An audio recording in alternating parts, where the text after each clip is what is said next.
সুপ্রিয় দর্শক, লেট এডিশনে আপনাদের সবাইকে স্বাগত জানাচ্ছি। আমি সোনিয়া হক। আমাদের আজকের আলোচনার বিষয় শহীদ বুদ্ধিজীবী দিবস, এবং আমাদের সাথে আজ অতিথি হয়ে যুক্ত হয়েছেন আবুল কালাম আজাদ, প্রধানমন্ত্রীর সাবেক প্রেস সচিব আছেন আমাদের সাথে।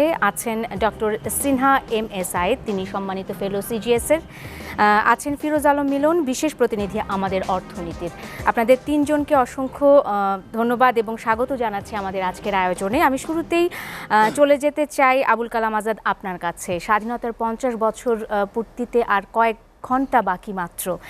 আমরা যদি বলি মাঝখানের এই একটা দিন ধরে যদি আমরা বলি, কিন্তু এই 14ই ডিসেম্বরকে ভুলে যাওয়ার তো কোনো কথা নেই বা কোনো বিষয় নেই। যে শহীদ বুদ্ধিজীবী দিবসের যদি আমরা প্রেক্ষাপট আলোচনা করতে চাই, আজ থেকে 50 বছরের আগের রাতে সেই রাত্রি কেমন ছিল, আপনারা তো কিছুটা হলেও ধারণা পেয়েছেন, জানতে চাই আপনার কাছে।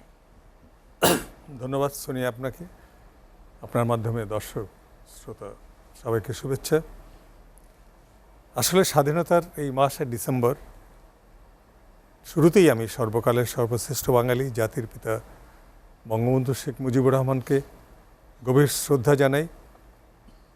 শ্রদ্ধা জানাই।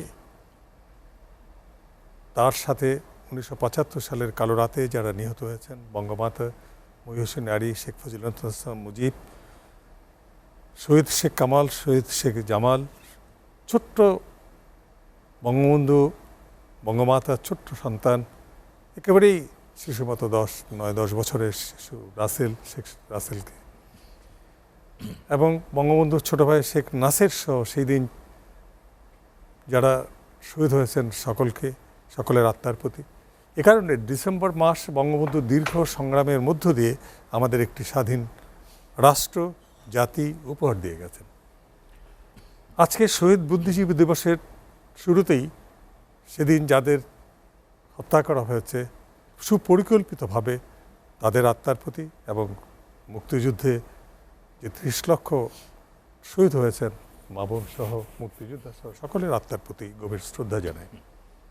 সোনিয়া, আপনি জানেন যে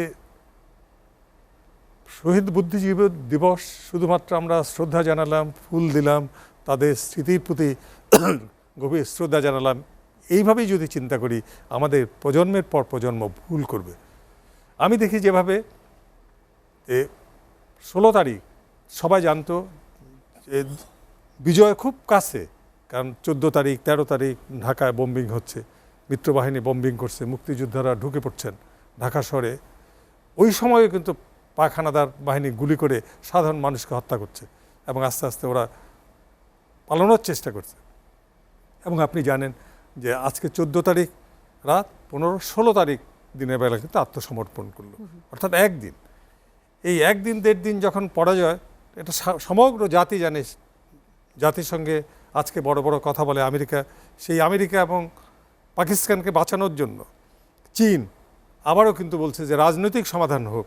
সেই শুরুতে যখন রাজনৈতিক সমাধান না, যখন বিজয় একেবারে অত্যাসন্ন, অর্থাৎ স্বাধীন বাংলাদেশ, সার্বভৌম বাংলাদেশ বঙ্গবন্ধুর নেতৃত্বে প্রতিষ্ঠিত হতে যাচ্ছে, তখন এবং তৎকালীন সোভিয়েত ইউনিয়ন ভেটো দিয়ে কিন্তু এগুলো রক্ষা করেছেন।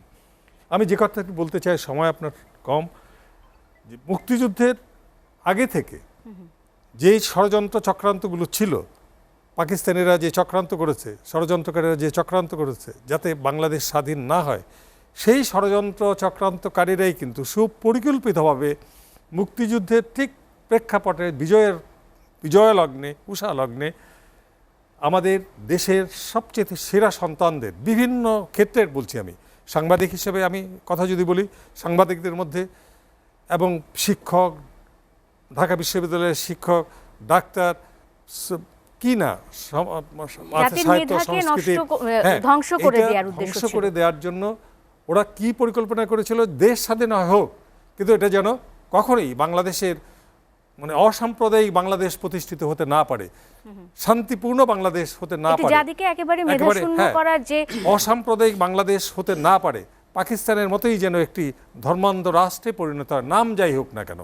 এই মাথায় এই লক্ষ্য নিয়েই কিন্তু ওরা সেদিন কাজ করেছিল, এবং ওরা কিন্তু সফল হয়েছে। এবং সেই উদ্দেশ্যকে এখনো চলছে কিনা এটা আপনার কাছে জানবো আবুল কালাম আজাদ। আমি 1 মিনিটে 1 সেকেন্ডে, মানে 1 মিনিটও না, আমি বলছি ওরা যে পরিকল্পনা নিয়ে হত্যা করেছে সেই পরিকল্পনা কিন্তু ওরা সফল হয়েছিল।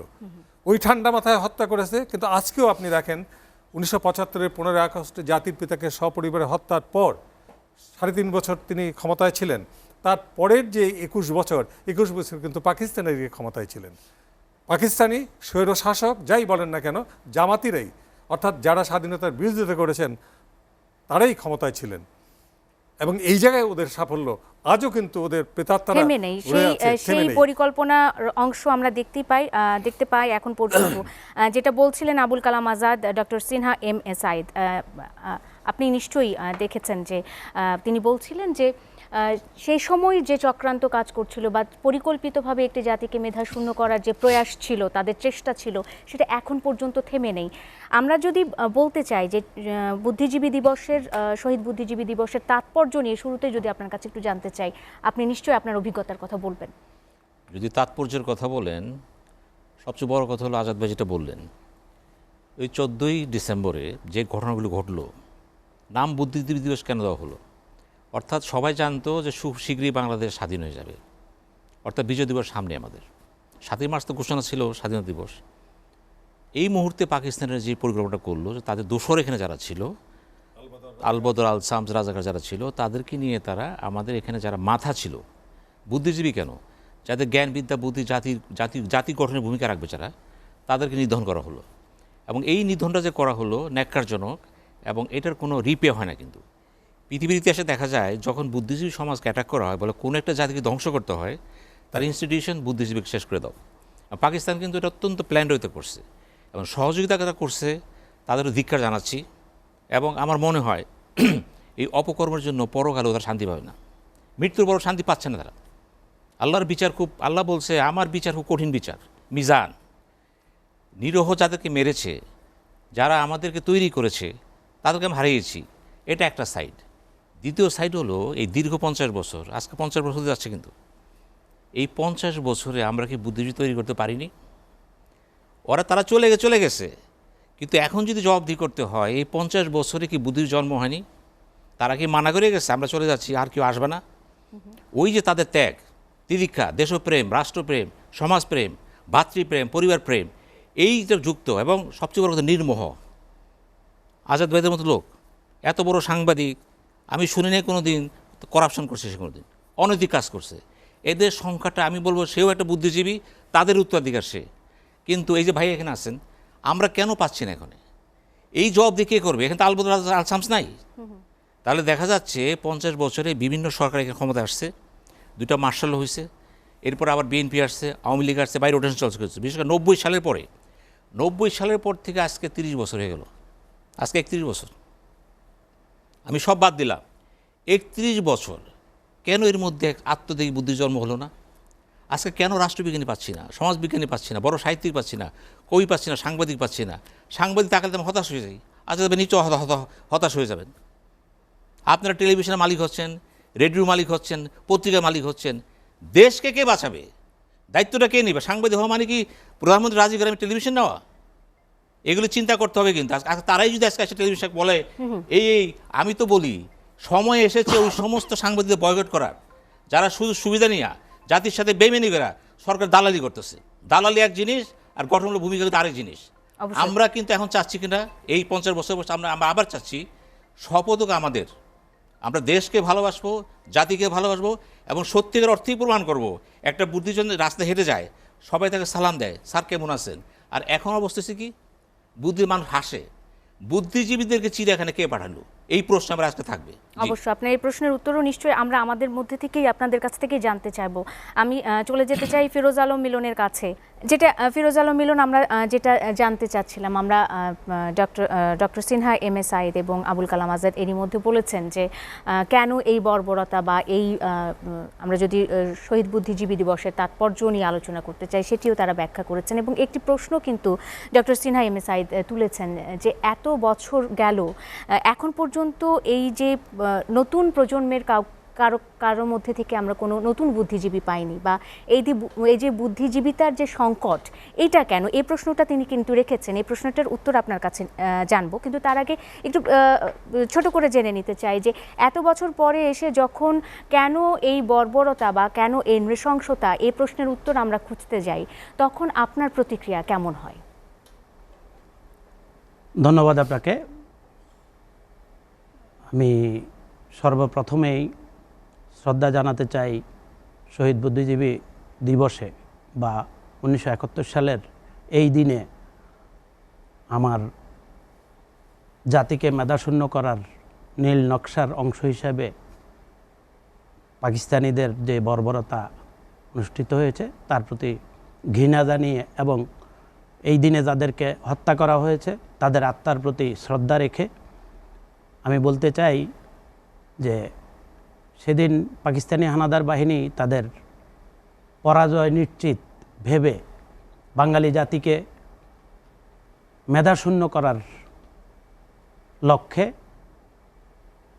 শত বছর পিছিয়ে দেওয়ার নীল নকশায় যেই কাণ্ডটি ঘটিয়েছে সেটি আজকে আমাদের জাতিতে সঠিকভাবে যদি সেদিনের হত্যাকাণ্ডের ইতিহাস এবং যে সকল বুদ্ধিজীবীকে হত্যা করা হয়েছে তাদের জীবন বৃত্তান্ত নবপ্রজন্মের কাছে তুলে ধরা যেত সঠিকভাবে, তাহলে এটি নিয়ে গবেষণা হতো, পাশাপাশি নতুন বুদ্ধিজীবীরও আমরা সন্ধান পেতাম। আমাদের এই কর্মকাণ্ডগুলোর মধ্যে ঘাটতি আছে বিধায় আমরা আসলে নতুন গুণীজন, নতুন বুদ্ধিজীবী বা নতুন কোনো গবেষক, দেশপ্রেমিক, সঠিক দেশপ্রেমিক আমরা অভাব বোধ করছি। আমি আপনার মাধ্যমে বা এসএ টেলিভিশনের মাধ্যমে এই দাবিটুকু জানাবো যে আজকে দীর্ঘদিন যাবৎ স্বাধীনতার সপক্ষ শক্তি দেশ শাসন করে যাচ্ছেন, তারা যাতে অতি দ্রুত এই উদ্যোগটুকু নেন,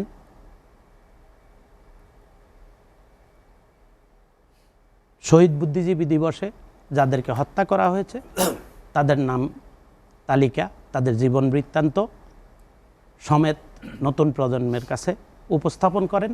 পাশাপাশি শহীদ বুদ্ধিজীবী দিবসে যাদেরকে হত্যা করা হয়েছে সেই হত্যাকাণ্ডের বিচারের উদ্যোগ নেবেন, আমি এই প্রত্যাশা করি। এই বিচারের বিষয়টি নিয়েই আবুল কালাম আজাদ আপনার কাছে আসতে চাই যে যেটা বলছিলেন ফিরোজ আলম মিলন, যে বুদ্ধিজীবী হত্যাকাণ্ডের বিচারের বিষয়ে কিন্তু এখন পর্যন্ত আমাদের কোনো সুষ্ঠু সমাধান আসেনি, আমরা সেই সমাধানটি পাইনি বা কোনো সিদ্ধান্ত পাইনি। এটা আসলে কেন এত দীর্ঘায়িত কেন? এখানে আবারও আমি আপনাকে অনুরোধ করব সোনিয়া, এখানে আমরা যারা আছি এবং যারা শুনছেন, আমাদেরকে একটি বিষয় বিবেচনায় আনতে হবে যে আজকের যে সরকার প্রধান মাননীয় প্রধানমন্ত্রী শেখ হাসিনা, তিনি তার যোগ্যতা, মেধা, দক্ষতায় শুধু দেশে না, আমরা দেশের মানুষ কিভাবে চিন্তা করলাম সেটা বড় না, আন্তর্জাতিক মহলে, আন্তর্জাতিক অঙ্গনে তিনি কিন্তু অসম্ভব প্রভাবশালী এবং দক্ষতা সম্পন্ন একজন বিশ্ব নেতায় পরিণত হয়েছেন। এবং এটি আমরা সবাই জানি যে তিনি কিন্তু আপ্রাণ চেষ্টা করছেন, পরিশ্রম করছেন এই জাতিকে সঠিক পথে নিয়ে যাওয়ার জন্য। আপনি উন্নয়নের কথাগুলো যদি বলেন, অর্থাৎ আমি যেটি বলছি, ব্যক্তি শেখ হাসিনা যে অকল্পনীয় পরিশ্রম করছেন, তার যে জাতশত্রু তিনিও কিন্তু বলবেন, তিনি দিনরাত পরিশ্রম করছেন এই বয়সেও তার মধ্যে দেশকে এগিয়ে নিয়ে যাওয়ার জন্য, অর্থাৎ জাতির পিতার বঙ্গবন্ধু শেখ মুজিবুর রহমানের যে স্বপ্ন, সেই স্বপ্নটা তিনি বারবারই বলেন।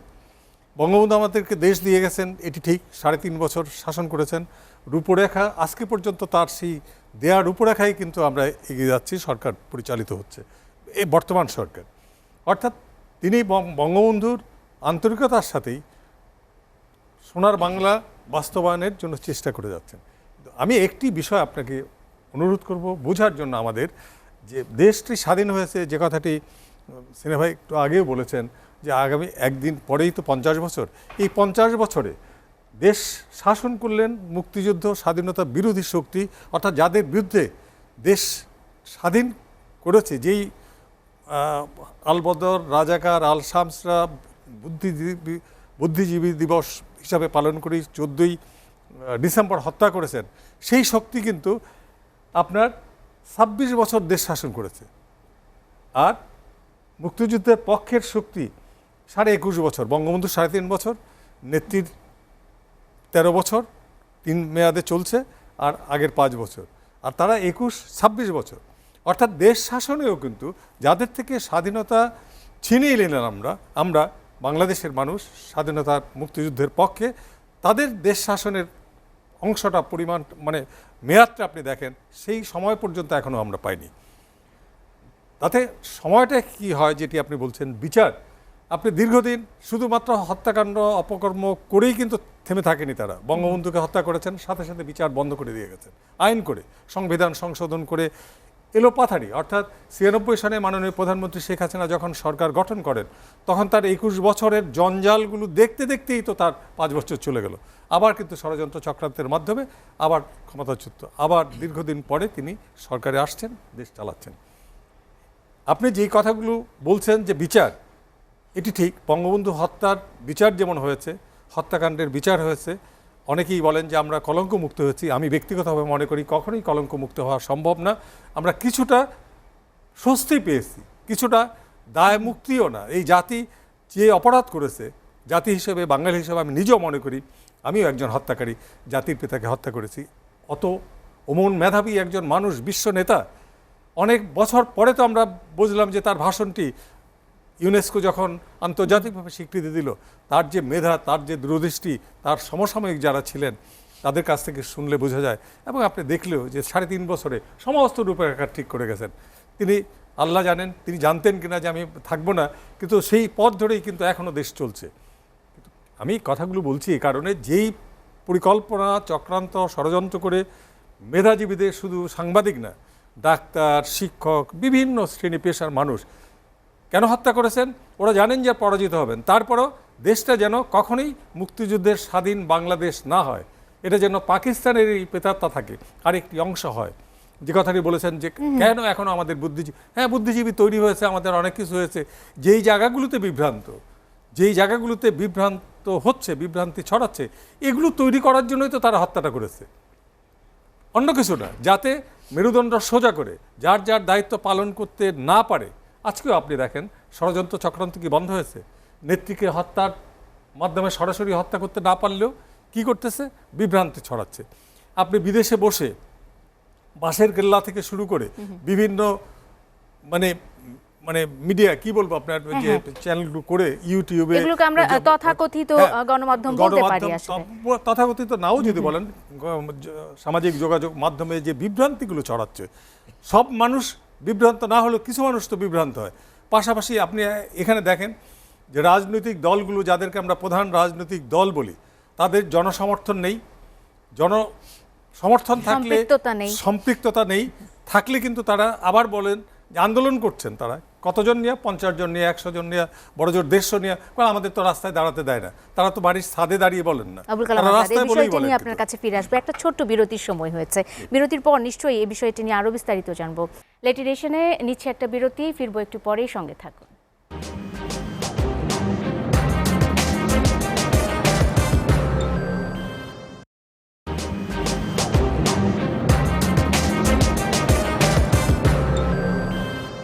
বিরতির পর স্বাগত আরেকবার, দেখছেন লেট এডিশন। আমাদের সাথে অতিথিরা যুক্ত আছেন, যেমনটা বলছিলেন আবুল কালাম আজাদ, যে বিভিন্ন কারণে, রাজনৈতিক হোক, মতাদর্শিক হোক, বিভিন্ন কারণে এখন পর্যন্ত সেই জায়গাটা তৈরি হয়নি যে আমরা শহীদ বুদ্ধিজীবীদের প্রতি বা তাদের স্মৃতির প্রতি সেই সম্মানটা প্রদর্শন করতে পারি। এই ধরনের একটা সংকট কিন্তু আমাদের মধ্যে থেকে গেছে।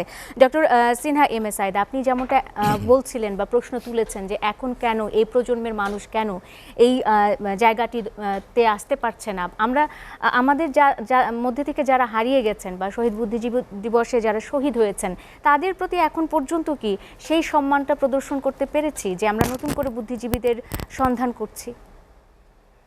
দেখুন, ফার্সিতে একটা বয়াত আছে শেখ সাদির, ওয়াকেতে জরুরাদ চু নামানাদ গরিজ দস্তে বেগিরাত সারেসিম সারিস্তেয়াস।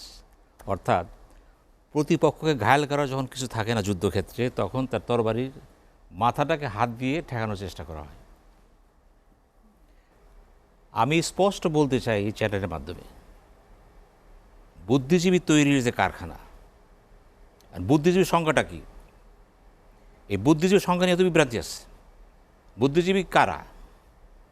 এখন দেখা যাচ্ছে যে বিশ্ববিদ্যালয়ের শিক্ষকরা, যাদের মূলত বুদ্ধিজীবী বলা হয়, সাংবাদিকদের একটা অংশ আছে, লেখকদের অংশ আছে, কবিদের অংশ আছে, যারা বলি বুদ্ধিজীবী, তারা এখন বুদ্ধিজীবী শিল্পপতিও কৃষক বুদ্ধিজীবী। অর্থাৎ বুদ্ধিজীবী যখন একটা দেশে তার অ্যাম্বিটটা বেড়ে যায়, আসল বুদ্ধিজীবী হারা যায়। কিন্তু এই যে সংকট সৃষ্টি হয়েছে এখানে, আমরা স্বাধীনতা পরে দেখেছিলাম একটা বই, আবার তোরা মানুষও, তোর মনে আছে তো? সেখানে প্রিন্সিপাল খানাতুর রহমান, তার বই ছিল এটা, তিনি তার ছেলেকে পুলিশে ধরিয়ে দিলেন। কারণ কি দিলেন? আমি শিক্ষক, আমার আদর্শের বাইরে যেহেতু আমার ছেলে চলে গেছে, সেও ক্ষমা পাবে না। এখন বুদ্ধিজীবী যারা দাবি করে তাদের ছেলেরা বিপদে পড়লে, ড্রাগস খাচ্ছে, অনৈতিক কাজ করতেছে, তারা পুলিশের কাছে তদবির করে, নেতার কাছে তদবির করে। পার্থক্যটা বোঝেন। বুদ্ধিজীবীদের মধ্যে একটা বিরাট অংশ কী হচ্ছে? ব্যাংকের চেয়ারম্যান হচ্ছে। আপনার বিএসএসের মতো জায়গায় তো অনেকে আসতেছে, চেয়ারম্যানে আসতেছে, ইন্স্যুরেন্স কোম্পানির চেয়ারম্যান হচ্ছে। এগুলি বুদ্ধিজীবীদের কাজ। গবেষণা শিক্ষকরা যারা আছেন, তারা হঠাৎ করে যদি একটা বড় চেয়ারে বসে পড়েন, একটা চেয়ার, ব্যাংকের যে এমডি যদি আপনার চেয়ারম্যান মানায়, কিন্তু এটা প্রাক্তন এমডিরা, একটা চেয়ারম্যান যখন শিক্ষকের প্রফেসর হবেন, তখন তিনি কি জানেন ব্যাংকিং কাহাকে বলে? তার অপারেশনাল সেক্টর জানা নাই, অভিজ্ঞতা নাই তো তার। এখন বুদ্ধিজীবীরা যখন পদবির পিছু ঘুরে, দলীয় লেজুর ভিত্তি করে, আমি ইন জেনারেল বলছি, তখন কিন্তু বুদ্ধিজীবী তৈরি হয় না, ধ্বংস হয়। কিন্তু সময়টা কিন্তু অত্যন্ত খারাপ আমাদের জন্য। ইট ইজ এ টাইম, আমরা হারাচ্ছি, যারা আছে তাদেরও হারাচ্ছি, ভবিষ্যতে তৈরি হবে তাও আমরা জানি না। এখন কি করবেন ওই প্রেক্ষাপটে? এখন আমাদের সাথে খোলাপথ আছে। এই দেশে একসময় বলা হতো কি সমাজ? সুশীল সমাজ। আছে সুশীল সমাজ? এক ব্লক আওয়ামী সুশীল সমাজ, বিএনপি সুশীল সমাজ, জামাতি সুশীল সমাজ, মানে সুশীল সমাজ ভাগ হয়ে গেছে। কিন্তু তো সুশীল সমাজ যখন ভাগ হয়ে যায়, তো জাপুল ছাত্র তারা আসবে না, এখানে রুশু আসবে না, ভল্টেয়ার আসবে না। 50 বছরের মধ্যে একটি রাষ্ট্রবিজ্ঞানী তৈরি হয় না কেন? একটা সমাজবিজ্ঞানী কেন আসেনি? একজন ভালো অর্থনীতিবিদ। আমরা কি অমর্ত্য সেনের কথা বিক্রি করে খাবো? অমর্ত্য সেন তো ভারতের, বাঙালি হতে পারে, আমার দেশে কেন তৈরি হলো না? যুদ্ধের পরে কেন মতবাদ আসতে পারত না রাষ্ট্রবিজ্ঞানে? অসংখ্য পটভূমি ছিল। রুশু তৈরি হয়েছে কোথায়? ভল্টেয়ার তৈরি হয়েছে কোথায়? আমাদের ম্যাকিয়াভেলি তৈরি হয়েছে কোথায়? যেহেতু আমরা পটভূমিকে অস্বীকার করছি, আমাদের সামনে ভীষণ ছিল না কেন? বুদ্ধিজীবীরা যখন দুর্দৃশ্যম না হয়, ভীষণ না থাকে, যদি তারা দলীয় চলে যায়, তখন তারা কি হবে? আজকে বঙ্গবন্ধুরও তো তারা বড় করতে পারেনি। এই বুদ্ধিজীবীরা বঙ্গবন্ধু, এই বুদ্ধিজীবীদের একটা অংশ কিন্তু বঙ্গবন্ধু স্কলারশিপ ছিল, জার্মানও ছিল, চেয়ারটা বন্ধ হয়ে গেছে কেন? অযোগ্যতার জন্য। তো কারে পাঠিয়েছিলেন? কথা বলে সময় তো আপনার এখানে কম। আমাদের বুদ্ধিজীবীরা যারা দাবি করতেছে, তারা বুদ্ধি চর্চাকে মনে করতেছে লেজুর বৃত্তি, সরকারের স্বার্থ পাবো, এর বুদ্ধিজীবী। আমি ধিক দিই তাদেরকে। এখন চিন্তা করার সুযোগ হয়েছে। কিন্তু আমি আজাদ ভাইকে বিষয়ে বলতেছি, সাংবাদিকতা জগতে যে ধসটা নামছে, এই ধস কেমনি ঠেকাইবেন আপনি? সাংবাদিকতা কাকে বলে? জার্নালিজম কি? For the nation, for the people. এখন তাই হচ্ছে। আমি মালিকরে খুশি করব, এরে খুশি করব। টেলিভিশন জার্নালিজম কাকে কী হচ্ছে? শুন, কয়েকটা টেলিভিশন ছাড়া ম্যাক্সিমাম টেলিভিশন কার কথা বলতেছে? তারা কেন ব্যবসা করাইছে? আমি টিভিরও মালিক, আমি ব্যবসারও মালিক, আমি গার্মেন্টসেরও মালিক। কী শুরু হচ্ছে কিন্তু বাংলাদেশে? যেহেতু স্বাধীনতা, বুদ্ধিজীবীর স্বাধীনতা, সাংবাদিকের স্বাধীনতা, অর্থাৎ মৌলিক চর্চা সেটা নাই। আজকে দেখেন, ভালো একজন সাহিত্যিক পাবেন না। বাংলা একাডেমির ডিজি, বর্তমান ডিজি, টেলিভিশন টক শোতে প্রাক্তন বর্তমান 3 জন একসাথে বসছে, বলা হচ্ছে ইংরেজি তর্জমা করার লোক নেই দেশে, ইংরেজি তর্জমার লোক নাই। আমরা কোথায় আছি বুদ্ধিজীবীরা? ঢাকা বিশ্ববিদ্যালয় ইংরেজি বিভাগ, যেখানে টেলিভিশনে বলতেছে নাই, তাহলে বোঝা গেল ইংরেজি চর্চার প্রতি আগ্রহ নাই। আমি বাংলা ভাষাকে শ্রদ্ধা, মাতৃভাষা আমার, এই ভাষা নিয়ে ইউনেস্কো স্বীকৃতি পেয়েছে। আমার ভাষা সারা পৃথিবীতে স্বীকৃতি। এখন কিন্তু এর অর্থ কি এই ছিল আমি ইংরেজি জানবো না? ইংরেজি এখনও পৃথিবী ইন্টারন্যাশনাল মাধ্যম, এখনও এই ভাষা না জানলে আপনি আগাতে পারবেন না। মানে গবেষণা কিংবা সেই জায়গাগুলো একেবারে কমে গেছে, সব ইংরেজি। আমি বাংলা শিখবো। আজকে বুদ্ধিজীবীদের বলতে হবে, শিক্ষকদেরকে, আমি বাংলা শিখবো, তার অর্থ এই না আমি ইংরেজি শিখবো না। কিন্তু আজকে ইংরেজি, আমি তো বেশি ডিভিশন চাই না, প্রশ্ন হচ্ছে ইংরেজির ধস নামছে, এই ধসটা কেমন ঠেকাবেন? না জানে বাংলা, না জানে ইংরেজি, তো শিখলামটা কি আমি?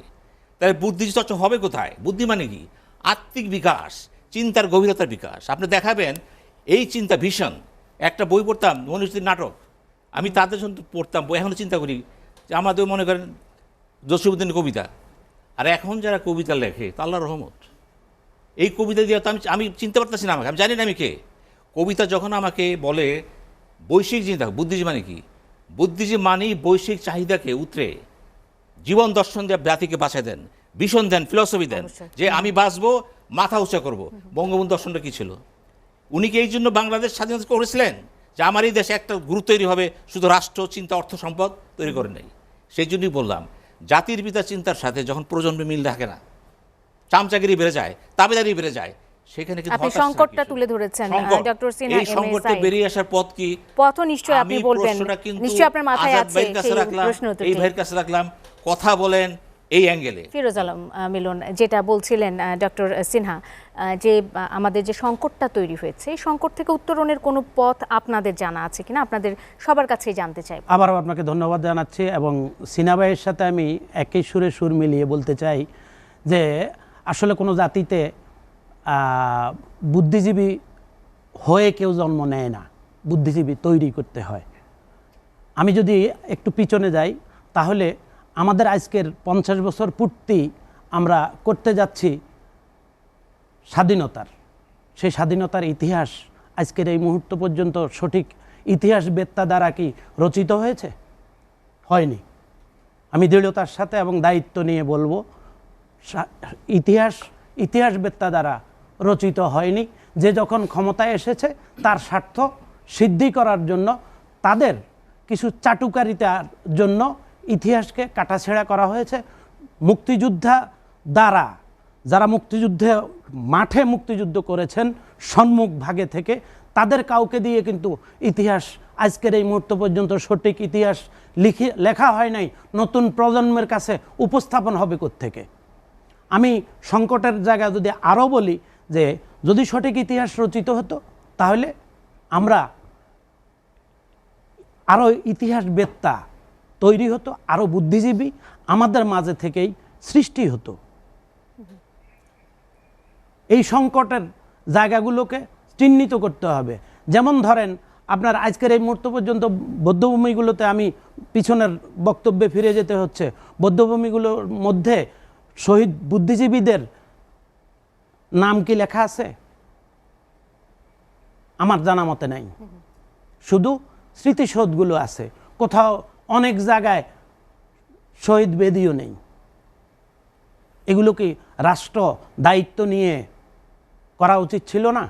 তাহলে আজকে 50 বছর পরে এসে আমাদের এই শূন্যতা থেকে উত্তরণের পথ হলো, এখনও যারা মুক্তিযোদ্ধা বেঁচে আছেন, সম্মুখভাবে যুদ্ধ করেছেন বা মুক্তিযোদ্ধাদের সহযোগী ছিলেন, যারা মুক্তিযুদ্ধের সঠিক ইতিহাস জানেন, প্রত্যক্ষদর্শী, তাদের থেকে অনুসন্ধানমূলক সরকারিভাবে প্রয়োজনে একটি কমিশন গঠন করে মুক্তিযুদ্ধের সঠিক ইতিহাস নবপ্রজন্মের কাছে তুলে ধরার প্রয়াসেই আমি মনে করি সরকার। ফিরোজ আলম মিলন, আপনি যেটা বলতে চাচ্ছেন তার পেছনে গবেষণা লব্ধ একটা বিষয় আমরা দেখতে পাচ্ছি। আবুল কালাম আজাদ, আপনি নিশ্চয়ই আলোকপাত করতে চাইবেন এই বিষয়টিতে। আমি যে কথাটি বলেছি, দুজনের যে বক্তব্য, সিনহা সাহেব এবং আমি কিন্তু যে আপনাকে বলেছি যে ওদের সুপরিকল্পিতভাবে এই কাজগুলো করেছে, এবং আরও আমি দেখানোর চেষ্টা করলাম যে দেশ স্বাধীনতার 50 বছরে বেশি সময় ধরে ওই শক্তিটা, যে শক্তি মুক্তিযুদ্ধের বিপক্ষের শক্তি, যাদের থেকে আমরা স্বাধীনতা পেয়েছি, আপনি সুতরাং আজকে যেই সমস্যার কথা বলছেন, বুদ্ধিজীবী এই যে সংকটগুলো যাতে থাকে, মাথা উঁচু করে দাঁড়াতে না পারে বিভিন্ন ক্ষেত্রে, এবং শুধুমাত্র সাংবাদিকদের কথা বলেছেন, আমি গণমাধ্যম তার সমস্ত জায়গায় যখন ধস নামে, মানে নৈতিক মূল্যবোধের অবক্ষয় হয়, সমাজে, তখন কিন্তু সব পেশায় শ্রেণীতেই ধরে। সেটি আপনি মালিক, সম্পাদক হতে পারেন, সাংবাদিক হতে পারেন, শিক্ষক হতে পারেন, অর্থাৎ কাউকে বিচ্ছিন্নভাবে আলাদা দ্বীপের বাসিন্দা মনে করার কোনো কারণ নেই আমাদের জাতিগতভাবেই। তো এই জায়গাটায় পৌঁছানোর জন্য এই জায়গাটাকে লক্ষ্য রেখেই কিন্তু ওই ষড়যন্ত্রকারী চক্রান্তকারীরা বুদ্ধিজীবীদের হত্যা করেছেন। বুদ্ধিজীবী বলতে আমাদের সেরা সন্তানরা, যারা কন্ট্রিবিউট করতে পারতেন, দেশকে এগিয়ে নিয়ে যেতে পারতেন, তাদের। এবং ওই হত্যার লক্ষ্যই ছিল যাতে একটি বিভ্রান্তিকর অবস্থা থাকে। আমি সেই জায়গায় এসে বলেছি যে মাননীয় প্রধানমন্ত্রী শেখ হাসিনা তার প্রজ্ঞা এবং নেতৃত্ব দিয়ে আজকে সারা বিশ্বে বাংলাদেশ যে জায়গায় ছিল সেই জায়গা থেকে উন্নয়নশীল দেশে, মধ্যম মানে উন্নয়নশীল দেশ থেকে উন্নত দেশে মধ্যম, তাই না, মধ্যম আয়ের দেশে উন্নতি মানে স্বীকৃতি আদায় করেছেন। এবং বিভিন্ন ডেভেলপমেন্টগুলো যদি আপনি দেখেন যে আজকে আমাদের বন্দর কয়টা, নৌবন্দর প্রায় 4টা না 5টা, এই যে নতুন নতুন মানে চট্টগ্রাম ছিল, মংলা ছিল, কিন্তু পায়রা বন্দর, এগুলো এই যে যোগাযোগ মাধ্যম এবং ফ্লাইওভার থেকে শুরু করে এই কথাগুলো কিন্তু আমরা অনেকেই বলি না। উনি যে কথাটা বলছেন সরকারের উদ্যোগ নিয়ে, হ্যাঁ সরকার তো নিশ্চয়ই উদ্যোগ নেবেন। আপনি 21টি বছর কিন্তু মুক্তিযুদ্ধের ইতিহাস বিকৃত করা হয়েছিল, যেই 21 বছর আওয়ামী লীগ শাসন করে নাই দেশ। 75-এর 15ই আগস্টের পর বঙ্গবন্ধুর নাম পর্যন্ত মুছে ফেলা হয়েছিল ইতিহাস থেকেই। এবং তিনি যে কথাটি বলেছেন এটি ঠিক যে বিভিন্ন শুধুমাত্র মুক্তিযোদ্ধারা, হ্যাঁ আবার অবশ্যই আপনারা আপনাদের নিজেদের উদ্যোগে দায়িত্ব নিয়ে লিখবেন। এই লেখাগুলোর মধ্য দিয়ে গবেষণা করে বহু লেখা হয়েছে, অনেকেই লিখেছেন, মুক্তিযুদ্ধ করেননি তেমন লোকও মানে বহু বই লিখেছেন, গবেষণা করেছেন, গবেষণালব্ধ বই আছে। এই সবগুলো মিলেই কিন্তু ইতিহাস একদিনে বা 50 বছরে সঠিক ইতিহাস হবে না। তারপরে 21 বছর যখন বিভ্রান্ত বিকৃত ইতিহাস উপস্থাপন করা হয়েছিল প্রজন্মের পর প্রজন্মের কাছে, বঙ্গবন্ধুর নাম ছিল না, মুক্তিযুদ্ধের ইতিহাস ছিল না, বঙ্গবন্ধুর ঘোষণা ছিল না, অর্থাৎ বঙ্গবন্ধু নাই 21 বছর। সেই পরিস্থিতি থেকে কিছুটা হলে বেরিয়ে আসছি, সেই জায়গায় আমি বলছি, সেই জায়গা থেকে বেরিয়ে এসেছি তো আমরা, বেরিয়ে এসেছি। এখন বিভ্রান্তটা কোন জায়গায়, যে কথাটা আমি বলছিলাম, এখন কিন্তু আপনি আবার যে ধরেন তারা বলতেছেন যে আমাদের রাস্তায় দাঁড়াতে দেয় না। আমি যে কথাটি বলছিলাম, তারা কি ছাদে দাঁড়িয়ে আন্দোলন করেন, মিছিল করেন? না, তা তো না, রাস্তায় দাঁড়ান। তাহলে কেন বলেন যে রাস্তায় দাঁড়াতে দেয় না? এটা মানে এটি সঠিক কথা না তো। আর কি করতেছেন, তাদের জনসমর্থন নাই, জনসম্পৃক্ততা নাই। করোনার কালীন আমরা দেখেছি সরকার যতভাবে পেরেছে, হ্যাঁ মিসইউজ হয়েছে, হয়তো সঠিক জায়গায় টাকা পৌঁছেনি, মাননীয় প্রধানমন্ত্রী শেখ হাসিনা সব জায়গায়, কিন্তু সেই জায়গায় না, আমি আপনারে বলি যে সেই জায়গাটায় এই রাজনৈতিক দলগুলো কোনো ভূমিকা রেখেছে? একদিন না 2 দিন শুধু পানি দিয়েছে, সবাই দেখেছে, আর একটা মেডিকেল ক্যাম্প করেছে, অর্থাৎ কোনো অবদান নাই, এই বিষয়টিতে আসবো। অর্থাৎ রাজনৈতিক দলগুলোর, অর্থাৎ আমি যে কথাটি বলতে চাই, রাজনৈতিক দলগুলোর ভূমিকা যেভাবে পালন করার কথা ছিল সেটা তারা করেনি। এই চক্রান্তের সাথে আছে তারা, এই চক্রান্তের সাথে আপনি তাদেরকে সম্পৃক্ত বলতে চাচ্ছেন। একটা ছোট বিরতির পর এসে আবুল কালাম আজাদ আরেকটা বিরতি নিচ্ছি। লেট এডিশনের সঙ্গে থাকুন।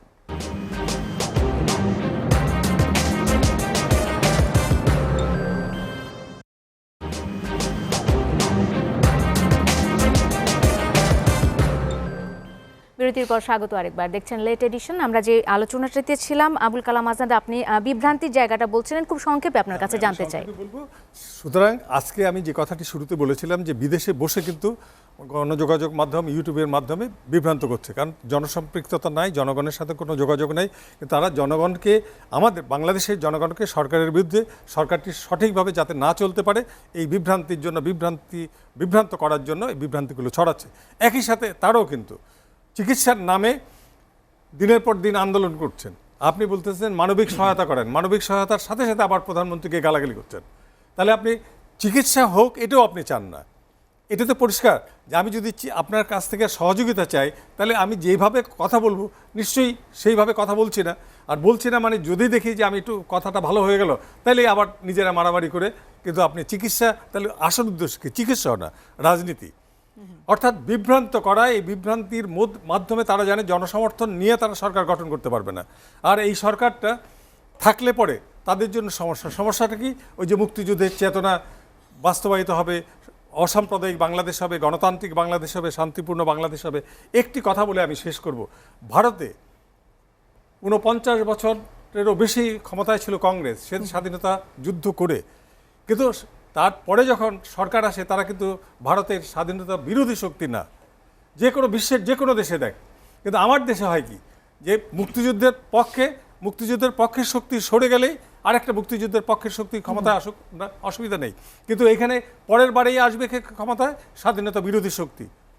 এই হচ্ছে পরিবেশ।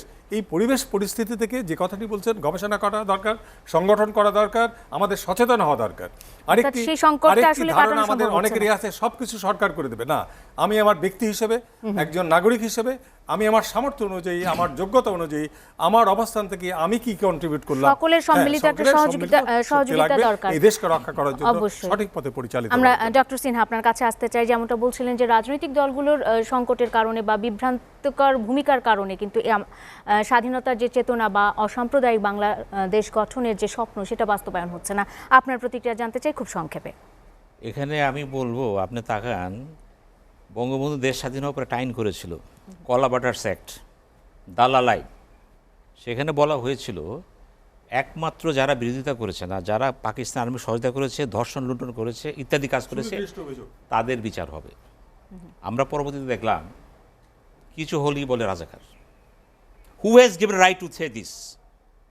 আমি রাজাকার, আমার বাপের রাজাকার ছিল না তো, আমাকে রাজাকার বলছেন কেন আপনি? এই যে ব্যক্তি স্বার্থে বঙ্গবন্ধুর আদর্শকে জঞ্জালি দিচ্ছে, কারা দিচ্ছে? যারা দিচ্ছে তারা বঙ্গবন্ধু সৈনিক না। আমি স্পষ্ট ভাষায় বলতে চাই, বঙ্গবন্ধু যেখানেই থাকো, যদি পরকালে শুনে থাকো, তুমি জেনে রাখো বঙ্গবন্ধু, তোমার এই বাংলাদেশে তোমার সে আইনকে বিধ্বস্ত করা হয়েছে, মিসইউজ করা হচ্ছে সেখানে। আমি চাই আমার দেশ, বাংলাদেশ আমার দেশ, তার দেশ, সবার দেশ।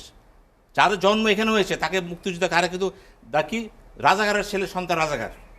কোন আইনে পৃথিবীতে আছে? ধর্ম বলতেছে, ধর্ম তাই হইতো, ইসলামকে গ্রহণ করতে পারতো, বলতো হিন্দুর ছেলে সে, ধর্মান্তরিত হয় না? হয়। আমাদের বুদ্ধিজীবীরা অতি লোভে অথবা বিবেক হারাইয়া, শোনেন, দল ভুল করতে পারে, ডিট্র্যাক হতে পারে। অবশ্যই বুদ্ধিজীবীর কাজ কি? সঠিক তথ্য জানানো যে এটা কিন্তু 500 সেই দায়িত্ব তো তারা আসলে পালন করছে না বলেই তো এখানে এই অবস্থাটা হচ্ছে। এত বছর পরও আমরা এই বিষয়গুলো নিয়ে আলোচনা করছি। বুদ্ধিজীবীর দায়িত্ব পালন না করে আমরা একটু ফিরোজ আলম মিলনের কাছে যেতে চাই। এবং এই জন্যই বললাম, বঙ্গবন্ধু যেখানেই থাকো, অবশ্যই তুমি বাংলাদেশকে বুদ্ধিজীবী রচনায় সাহায্য করো। তুমি ফিরোজ আলম মিলন, আপনার কাছে জানতে চাই। হ্যাঁ, আসলে আমাদের মূল ডায়াগনোসিসে একটু ভুল আছে। একজন রুগী ডাক্তারের কাছে যাওয়ার পরে সর্বপ্রথম তার ডায়াগনোসিস করে, তারপরে প্রেসক্রিপশান, এরপরে মেডিসিন, তারপরে তার আরোগ্যের বিষয়টি এসে দাঁড়ায়। আমাদের ডায়াগনোসিসে ভুল আছে। আজকে কি রাজনীতিবিদদের হাতে কি রাজনীতি আছে? রাজনীতিবিদদের হাতে কি রাজনীতি আছে? আবারও আমি প্রশ্নটা রিপিট করলাম। আপনি সংসদের দিকে তাকান, 70% ব্যবসায়ী। দুর্বৃত্তদের হাতে রাজনীতি চলে গেছে, রাষ্ট্রে বুদ্ধিজীবী সৃষ্টি হবে কোত্থেকে? রাজনীতির আদর্শিকভাবে গড়ে উঠে একজন রাজনীতিবিদ হয়ে সেখান থেকেই বুদ্ধিজীবী বেরিয়ে আসবে। রাষ্ট্রের ইতিহাস সে জানবে, বুঝবে, পড়বে, তার পড়ালেখা থাকবে। আপনি দেখেন আজকে সংসদের 350 জনের ভিতরে কতজন শিক্ষিত আছে, কতজন রাজনীতিবিদ আছে? রাজনীতিবিদদের থেকে দলীয় স্বার্থ চরিতার্থের জন্য বা ক্ষমতার লালসায় আমরা রাজনীতিকে জলাঞ্জলি দিয়ে ব্যবসায়ীদের হাতে বা দুর্বৃত্তদের হাতে তুলে দিয়েছি। আর তারা কি করেছে? তারাও তাদের স্বার্থ চরিতার্থের জন্য, ব্যক্তি স্বার্থে সেটাকে ব্যবহার করেছে। একটা সিন্ডিকেট ফিরোজ তৈরি আলম করে মিলন, আমরা বুঝতে পেরেছি। ধন্যবাদ আপনাকে। রাজনৈতিক অঙ্গনকে কলুষিত করেছে। Doctor Sinha, M A Saeed, আপনাকে অসংখ্য ধন্যবাদ। আবুল কালাম আজাদ, আপনাকে অসংখ্য ধন্যবাদ। আপনাদের সময় একেবারে শেষ হয়ে গেছে। আপনাদের তিনজনকে অসংখ্য ধন্যবাদ। আর এই ছিল আজকের লেট এডিশনে সাথে থাকার জন্য। ধন্যবাদ আপনাদের।